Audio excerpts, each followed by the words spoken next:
Hello students, welcome back. 10th class Hindi medium, chapter 4, exercise 4.1 mathematics. Chapter 4 का introduction previous class के अंदर हम complete कर चुके थे।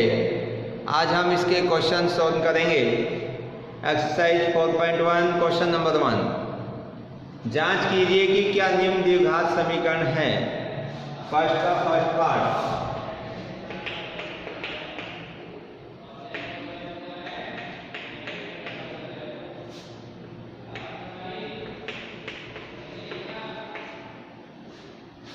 देखिए आपको फर्स्ट पार्ट में जो दे रखा है, जो इक्वेशन आपको गिवन है, उसको देखकर आपको ये चेक करना है कि ये इक्वेशन आपकी क्वाड्रेटिक इक्वेशन है या नहीं है।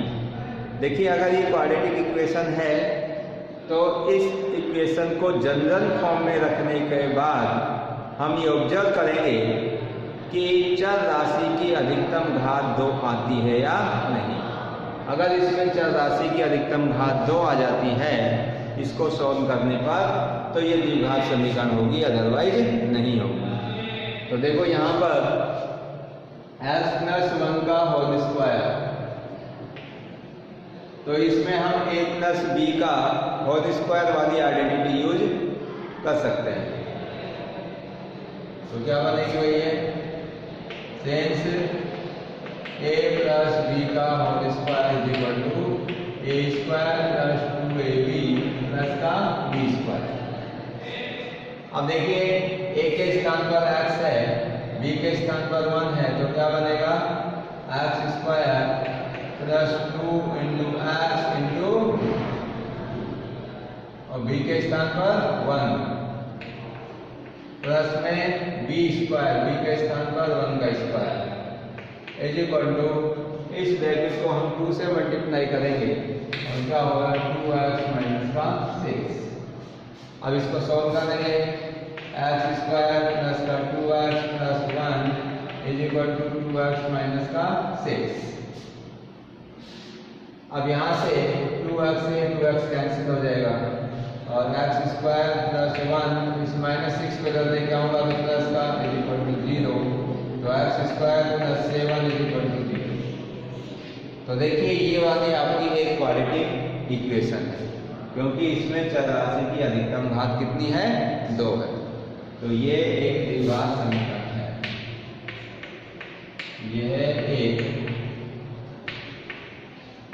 द्विघात समीकरण है। कितने है भाई? तो इस प्रकार से हम इस क्वेश्चन को सॉल्व कर सकते हैं। देखिए इसमें और भी कोई 1-2 क्वेश्चन अगर हम देखना चाहें तो इसका क्वेश्चन नंबर फर्स्ट का 6 पार्ट,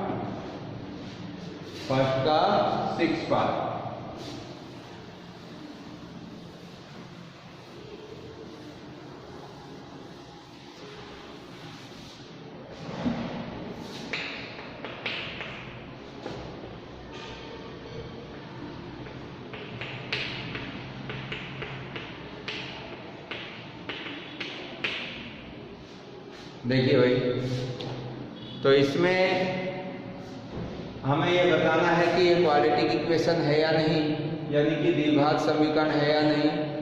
तो ये बताने के लिए आप x - 2 का होल स्क्वायर इसे ओपन करेंगे, क्योंकि इसमें तो कुछ कर नहीं सकते।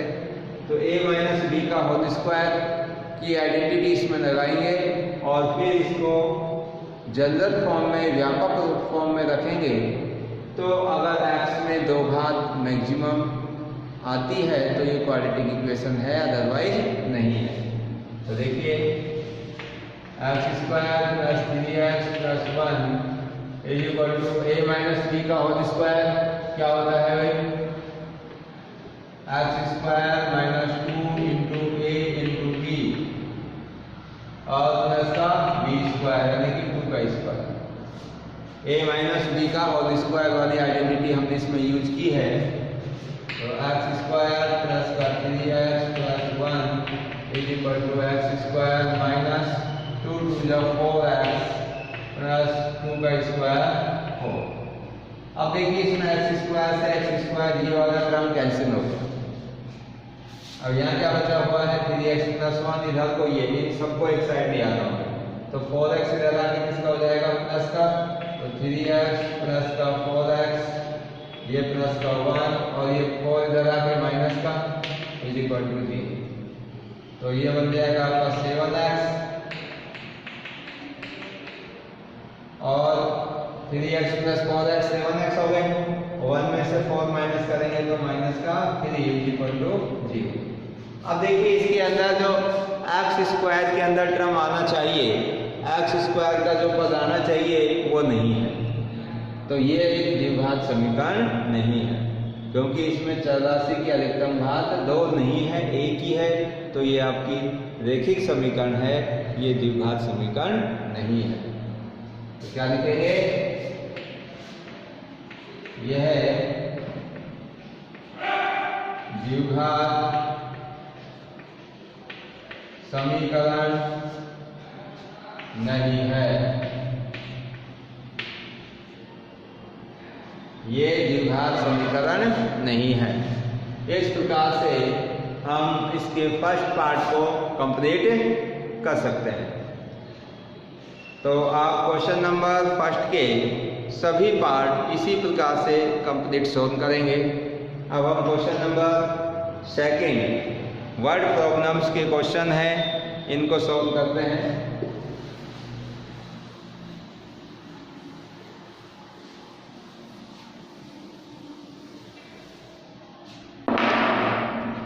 देखिए भाई क्वेश्चन नंबर सेकंड,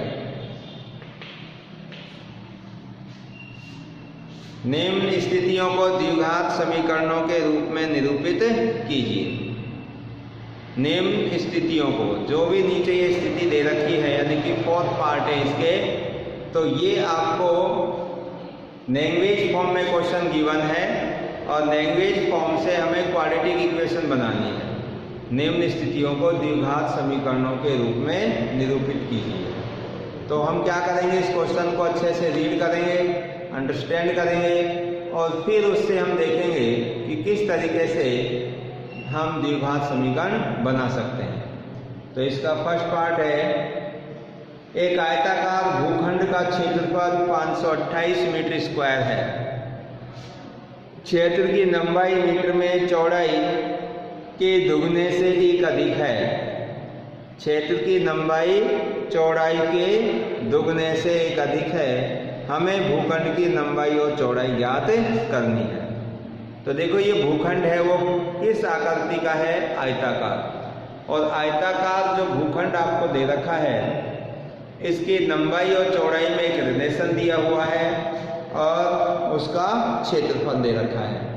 तो इस क्वेश्चन के अकॉर्डिंग जो इस आयताकार भूखंड की चौड़ाई है, अगर उसको हमने x अज्यूम कर लिया तो उसकी जो लंबाई है वो उसके दुगने से कितनी अधिक होगी, 1 मीटर अधिक होगी। देखिए तो हम इस आयताकार भूखंड की चौड़ाई को x मान लेते हैं। माना आयताकार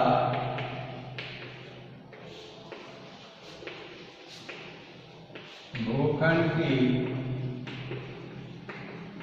चौड़ाई is equal to x metre. कितनी मानी मैंने, x। तो प्रश्नानुसार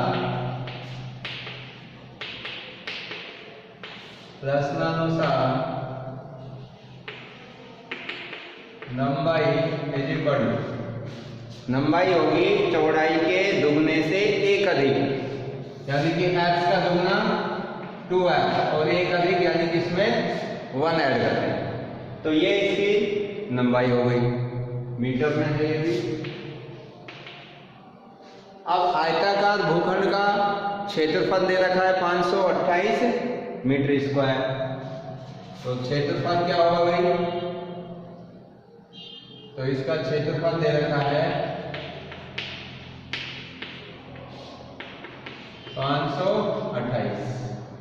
तो आयताकार भूखंड का जो क्षेत्रफल है वो निकालने का फॉर्मूला क्या होगा, लंबाई गुणा चौड़ाई। तो क्या होगा भाई, लंबाई गुणा चौड़ाई इक्वल टू 528।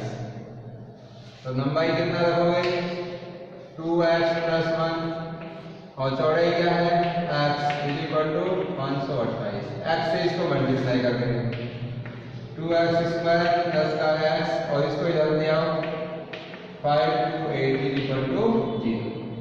अब देखिए ये आपकी एक द्विघात समीकरण बन गई। तो आपको यही पूछा है कि इसकी द्विघात समीकरण के रूप में परिवर्तित कीजिए। तो ये द्विघात समीकरण, ये एक द्विघात समीकरण है। अब इसके बाद देखिए भाई आगे, इसमें आपका जो क्वेश्चन नंबर सेकंड का सेकंड पार्ट और थर्ड पार्ट ये दोनों इजी हैं। मैं आपको इसमें बता देता हूं अब फोर्थ पार्ट।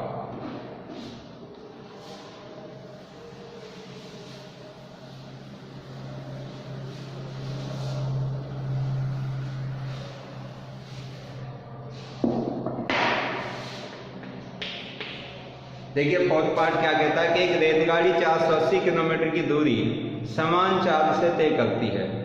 यदि इसकी चाल 8 किलोमीटर प्रति घंटा कम होती है तो वह उसी दूरी को तय करने में 3 घंटे अधिक समय लेती है। रेलगाड़ी की चाल ज्ञात कीजिए। भाई कोई एक रेलगाड़ी है 480 किलोमीटर की दूरी को एक समान स्पीड से तय कर दी है। अगर उसकी स्पीड में हम 8 किलोमीटर प्रति घंटा की कमी कर देंगे तो वही गाड़ी 3 घंटे ज़्यादा का समय लेगी उसी निर्धारित स्थान पर पहुंचने में।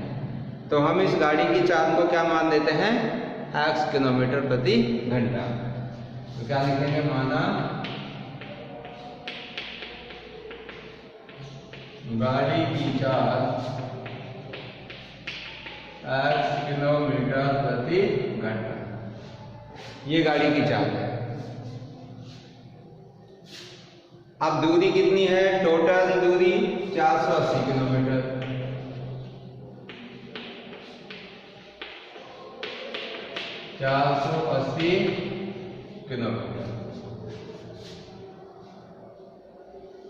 अब देखिए भाई समय में डिफरेंस दिया हुआ है आपको कि अगर ये इस वाली चाल से जाती है और इस 480 किलोमीटर डिस्टेंस को कवर करती है तो इसको कुछ ना कुछ समय लगेगा।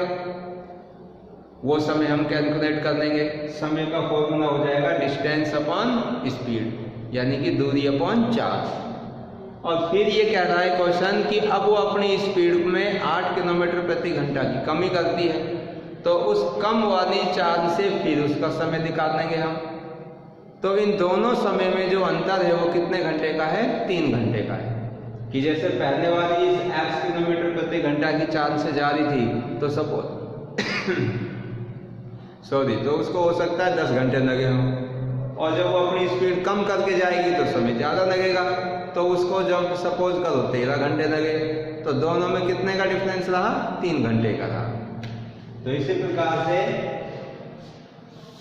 अब लिखेंगे x किलोमीटर प्रति घंटा की चाल से 480 किलोमीटर की दूरी को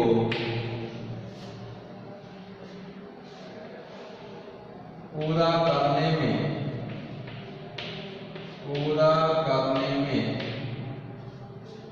लिया गया समय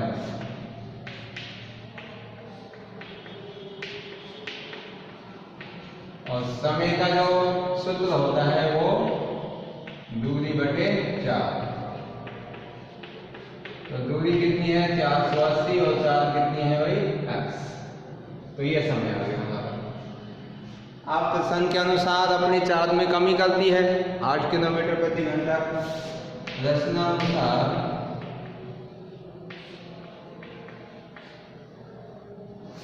8 किलोमीटर प्रति घंटा की 4 में कमी करने पर 480 किलोमीटर की दूरी को तय करने में लगा समय। तो समय निकालने का फॉर्मूला वही होगा दूरी बटे 4, तो दूरी 480 और 4 कितनी होगी 8 किलोमीटर प्रति घंटा की 4 में कमी कर दी। पहले x किलोमीटर थी, अब उसमें से 8 कम हो गया तो कितनी हो गई x माइनस 8। अब देखिए जो ये वाला समय है ये पहले वाले समय से ज्यादा है, क्योंकि जब स्पीड कम हो गई तो आपको निर्धारित समय में पहुंचने के लिए टाइम ज्यादा लगेगा। कितने घंटे 3 घंटे ज्यादा लगेगा। तो हम क्या करेंगे ये वाला समय और ये वाला समय, तो दोनों समय में कितने का अंतर आया 3 घंटे का। ये ज्यादा समय है ये कम समय, तो अंतर निकालने के लिए ज्यादा में से कम को माइनस करेंगे और उसको किसके इक्वल कर देंगे भाई 3 के।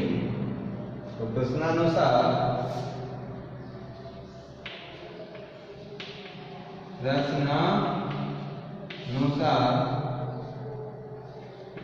480 upon x minus 8 minus 480 upon x is equal to 3। ये हमारी इक्वेशन बन गई। ये वाला समय तो जो है जब गाड़ी की स्पीड x माइनस 8 किलोमीटर प्रति घंटा थी, ये वाला वो समय है जब गाड़ी की स्पीड x किलोमीटर प्रति घंटा थी। तो दोनों में अंतर कितने घंटे का आ रहा है 3 घंटे का। तो इस समय में से इसको माइनस कर दिया तो 3 आ गया। अब इसको सॉल्व करेंगे। देखो इसको सॉल्व करने के लिए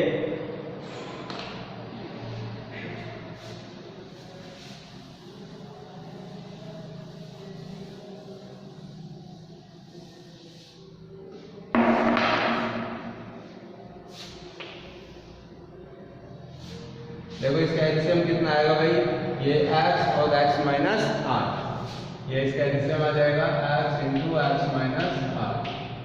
और यहाँ पर इसका जब इस एलसीएम में हम भाग देंगे तो ये कट जाएगा, ये बचेगा 480 इंटू एक्स, फिर माइनस साइन, इसका भाग देंगे तो ये कैंसिल हो जाएगा। क्या बचेगा x माइनस 8 और उसको कितने से मल्टीप्लाई कर देंगे x से, इससे सॉरी 480 से। तो ये बन जाएगा 480 into x minus 8 is equal to 3। देखिए भाई ये एलसीएम था, इसका भाग दिया, ये कैंसिल हो गया, x बचा, इसको 480 से मल्टीप्लाई कर दिया, फिर x का भाग दिया, इसमें ये कैंसिल हो गया, x माइनस 8 बचा, इसको इससे मल्टीप्लाई कर दिया। आगे सॉल्व करेंगे अब 480 x माइनस इसको मल्टीप्लाई कर दो 480x plus 480 into 8 upon x into x minus 8 is equal to 3। ये सेम है, इसको इससे कर दिया, माइनस माइनस प्लस हो गया, 480 को 8 से मल्टीप्लाई। अब देखो ये कैंसिल हो जाएगा, क्या बचेगा भाई 480 को 8 से मल्टीप्लाई करेंगे तो 0, 8 8 64, 6 8 4 32 और 6 38 upon x into x minus 8 upon equal to 3। इसके अपॉन में 1 मान सकते हैं हम। अब इसको क्या कर देंगे क्रॉस मल्टीप्लाई। देखो भाई क्रॉस मल्टीप्लाई कर रहा हूं इसको, पहले इसको मल्टीप्लाई कर देते हैं x को इस ब्रैकेट से, तो 3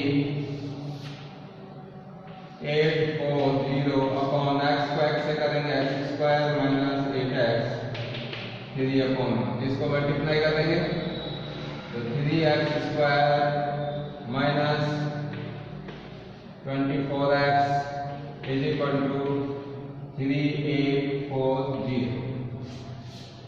अब देखिए दोनों साइड ये 3 से डिवाइड कर सकते हैं, इसको इक्वेशन छोटी हो जाएगी डिवाइडेड बाई 3 बोथ साइड। तो 3 से डिवाइड करेंगे तो ये एक्स स्क्वायर माइनस ए डैश, और इसको इधर ले आऊंगा माइनस, और 3 से डिवाइड करेंगे तो 1 और 3 2 जा 6 2 0 इज इक्वल टू 0। तो ये हमारे क्वाड्रेटिक इक्वेशन यहाँ से क्रिएट हो गई। X square minus 8x minus 1280 equal to 0। तो ये हमारी वो क्वाड्रेटिक इक्वेशन है जिसकी हमें रिक्वायरमेंट थी। तो ये एक द्विघात समीकरण है, यह एक द्विघात समीकरण है। क्लियर है भाई? तो ये आपकी 4.1 एक्सरसाइज है जो कंप्लीट है। तो इसके जो भी पार्ट रिमेनिंग है उनको आप करने की कोशिश करिए, और कोई भी समस्या हो, कोई डाउट हो तो आप पूछिए। तो यहाँ से आगे के क्वेश्चन है वो नेक्स्ट क्लास के अंदर सॉल्व करेंगे।